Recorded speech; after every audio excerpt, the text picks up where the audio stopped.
नमस्कार, आप देख रहे हैं न्यूज़ LNB9। वट सावित्री पूजा के पावन अवसर पर सोमवार को हजारों सुहागिन महिलाओं ने वट वृक्ष की पूजा अर्चना की। इस खास दिन पर महिलाओं ने गंगा नदी में स्नान कर वट वृक्ष की पूजा विधि विधान पूर्वक की। वट वृक्ष के तने में धागा लपेटकर परिक्रमा करने के साथ ही महिलाओं ने कथावाचक के पास बैठकर सावित्री सत्यवान की पौराणिक कथा सुनी। शास्त्रों के अनुसार वट सावित्री व्रत सुहागिन महिलाएं अपने पति की लंबी आयु और सुख समृद्धि के लिए रखती हैं। मान्यता है कि सावित्री ने इस व्रत के बल पर अपने पति सत्यवान के प्राण को यमराज से वापस लौटा लिए थे।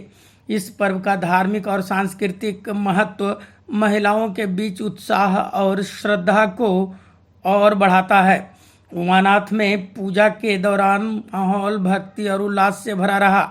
गंगा तट पर स्नान और पूजा के लिए विशेष व्यवस्था की गई थी, जिससे श्रद्धालुओं को किसी तरह की असुविधा न हो। यह पर्व न केवल धार्मिक आस्था को दर्शाता है, बल्कि पति पत्नी के अटूट बंधन और प्रेम का भी प्रतीक है।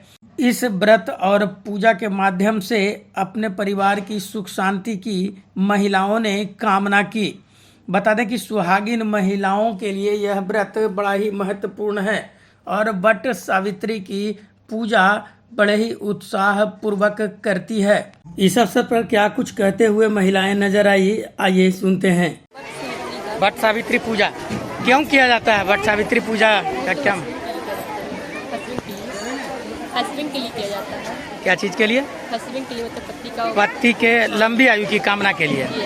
अच्छा, कहाँ से आई हैं आप यहाँ? हम तो बाहर सविता सिनेमा हॉल के पास। सविता सिनेमा हॉल के पास से। क्या नाम हुआ आपका? स्नेहा कुमारी। स्नेहा कुमारी। ये पर्व दीदी क्यों मनाया जाता है? ये पर्व अपना भाग सुहाग के लिए मनाया जाता है, पति के लिए मुआई के लिए मनाया क्या क्या करते हैं इस पर्व को मनाने में? जाता है। इस पर्व को मनाने में एक दिन पहले नहा खा किया जाता है, उसके बाद विधि व्यवहार के साथ वट वृक्ष का पूजा किया जाता है। आम, लीची, केला जो मौसमी फल होता है वो चढ़ता है। इससे क्या फायदा होता है? इससे फायदा होता है कि ऐसे ही भगवान को चढ़ाया जाता है, पति के लिए किया जाता है। फिर पति की भी पूजा करते हैं? जी, फिर पति को पंखा होते हैं, पैर धोते हैं, उनका आरती करते हैं, उनको प्रसाद खिलाते हैं। पति के रक्षा के लिए, अच्छा के लिए, उम्र के लिए, आयु के लिए, और क्या। योग्य भार बनने लगा। लकड़ियों को काटते काटते उसके सिर में पीड़ा होने लगी, जिससे उस कार्य को छोड़कर वटवृक्ष की एक शाखा का सहारा लेकर सावित्री से कहने लगी कि हे सुंदरी, सिर की पीड़ा मुझे दुख दे रही, अतः मैं तुम्हारी गोद में क्षण भर सोना चाहता हूँ। सावित्री ने दुखित होकर कहा, हे महाभाव, आप विश्वास करें, पीछे हम श्रम को दूर करने वाले आश्रम को चलेंगे। जैसे के बाद चारुहासिनी सावित्री ने सास ससुर का पद वंदन किया। इसके बाद वह कुल्हाड़ी लेकर सत्यवान जंगल की ओर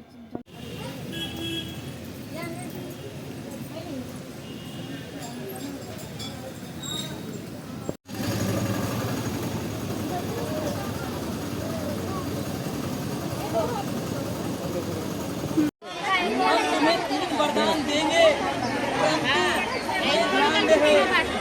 वरदान में पति के प्राण को छोड़ करके तुम जो भी मांगोगी, जो जिस वस्तु को मांगोगी, जो वरदान चाहिए वो सारा चीज हम तुमको देंगे, लेकिन अपने पति के प्राण को मत।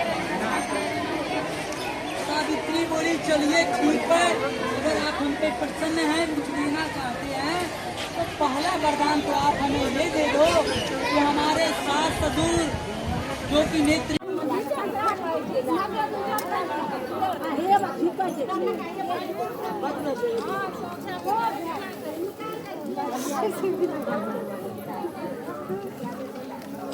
गौरव नवेद